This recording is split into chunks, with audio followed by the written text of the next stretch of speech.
Imagine a world where your potential is no longer restricted by your current circumstances, but is instead propelled by a global architecture of trust. As we navigate the refined economic climate of March 2026, we are entering an era where the ancient concepts of debt and credit are being fundamentally re-engineered.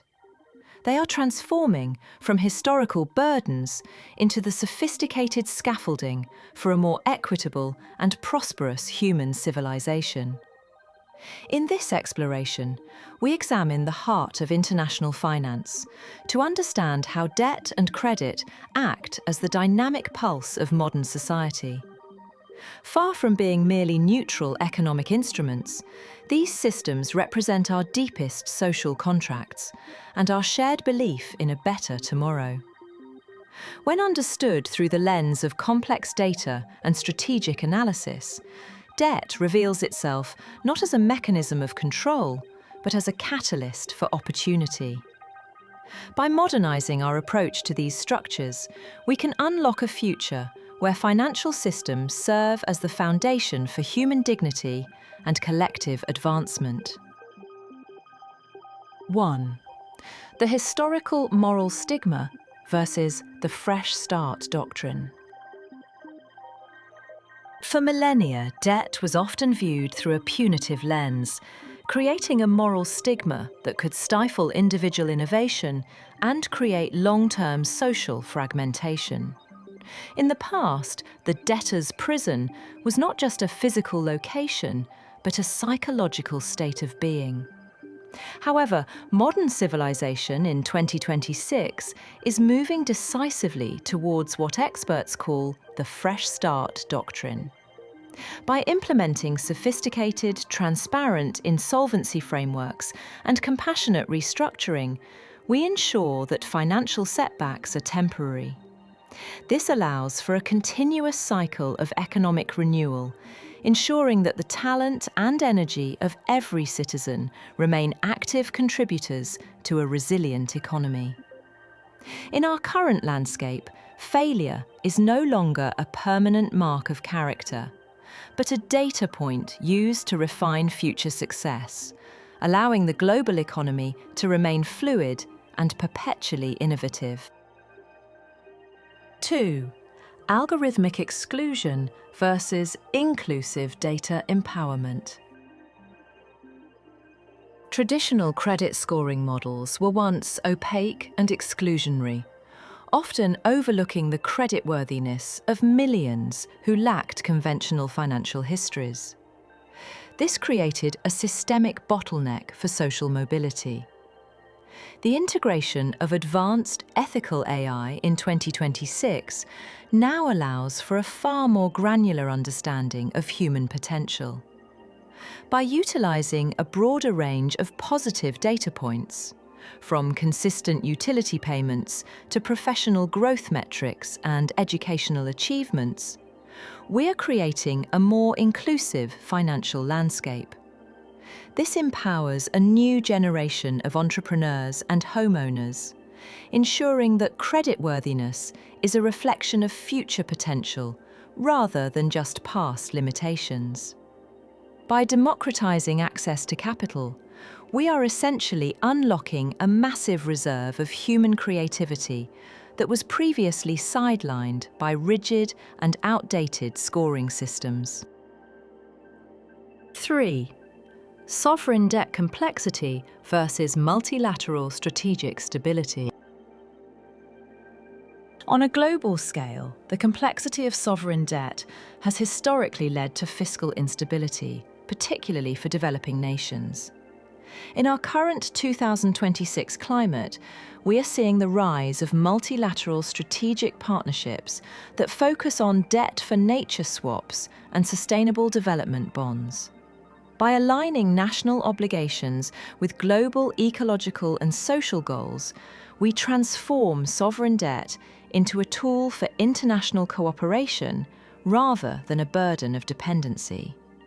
This approach ensures that global capital flows support long-term stability and shared prosperity for all nations, rather than just the interests of a few. These new frameworks allow nations to invest in their people and their environments, creating a world where every country has the fiscal breathing room to contribute to the global good. 4. Fragmented financial knowledge versus empirical literacy models.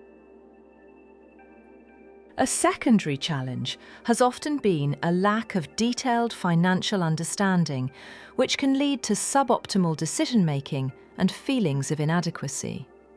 The solution we are witnessing today is the implementation of empirical, lifelong financial education programs across the globe. By providing citizens with the tools to understand complex interest structures, capital allocation, and the nuances of the 2026 marketplace, we turn every borrower into a sophisticated strategist. Informed participation in the credit market ensures that debt is used as a springboard for wealth creation rather than a source of anxiety. When people understand the mechanics of the systems they use, they move from a state of being governed by finance to a state of governing their own financial destiny. 5. Asset fragility versus robust diversification frameworks. Reliance on single-source credit or narrow asset classes previously created significant financial fragility for both families and institutions. Today, we advocate for the adoption of robust diversification frameworks. Through the use of innovative financial instruments and decentralized credit networks, individuals can build a more resilient financial foundation that can withstand regional shocks. This strategy ensures that personal and corporate growth is sustained through various market cycles, fostering a stable and optimistic economic outlook. In 2026, the goal is not just to grow, but to grow with resilience, ensuring that our prosperity is built on a broad and stable base rather than a single precarious pillar. 6. Consumer debt anxiety versus purposeful capital allocation. One must also consider the psychological impact of unstructured consumer debt, which has historically impacted the productivity and health of the global workforce.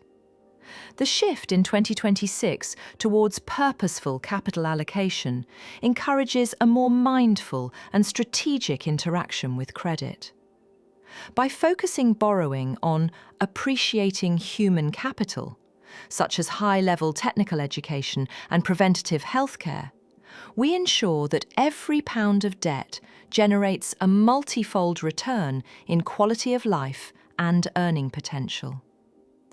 This strategic alignment of finance and personal values improves lives and fosters a more balanced society, where debt is seen as a deliberate investment in one's own capabilities. 7. Global financial hegemony versus multipolar monetary resilience. Looking at the broader financial architecture, a singular, centralized system once created bottlenecks and systemic risks that could trigger global contagion. The emergence of a multipolar monetary system in 2026, including the rise of the digital euro and regional clearing hubs like mBridge, provides a more resilient global framework. This diversification reduces the risk of total systemic collapse and ensures that trade and credit remain fluid across all borders, supporting a stable and flourishing international community. By having multiple nodes of financial power, the global economy becomes more like a web and less like a chain, where the failure of one link no longer threatens the integrity of the whole. 8. Intergenerational debt cycles versus sustainable wealth transfer. We must also address the risk of intergenerational debt cycles, which can act as a permanent barrier to upward social mobility. Innovative estate planning and the use of protected trust structures now allow for the sustainable transfer of wealth and opportunity rather than just liabilities. By creating legal frameworks in 2026 that prioritise the protection of future generations, we ensure that the progress made today serves as the starting point for the prosperity of tomorrow. This ensures that every new generation begins with a foundation of stability, allowing them to focus on innovation and discovery rather than merely servicing the obligations of their predecessors. 9.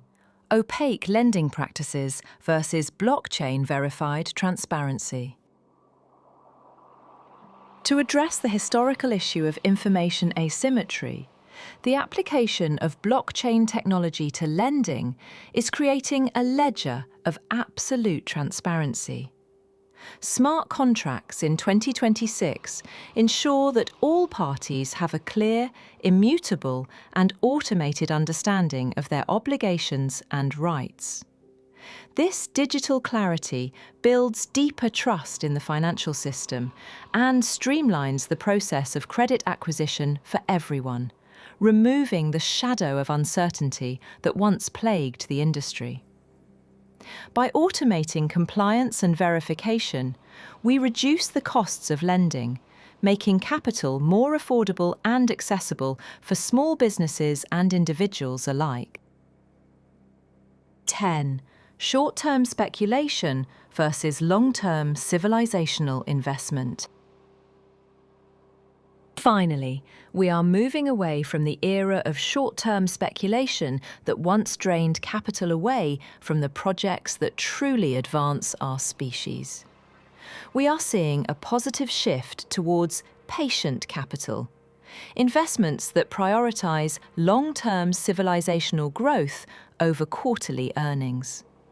By incentivising lending for massive projects like renewable energy grids, deep tech innovation, and sustainable urbanism, we ensure that our financial systems are building a legacy of progress that will endure for centuries. This shift ensures that our financial genius is aligned with our greatest challenges, turning the world of credit into a powerhouse for human advancement. Conclusion: a legacy of shared progress. In conclusion, debt and credit are not merely numbers on a balance sheet. They are the vibrant threads that weave our society together.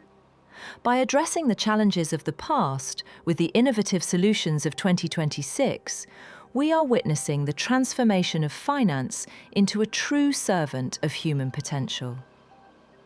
As we explored in our previous analysis, the philosophy of money, understanding the nature of value is the first step toward mastering it.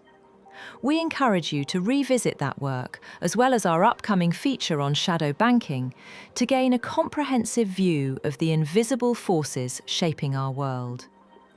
Together, we are building an architecture of prosperity that respects the individual while empowering the collective. If the concept of debt were completely redefined as a collective investment in our shared potential, what is the first great project you would choose to fund to ensure the prosperity of the next generation?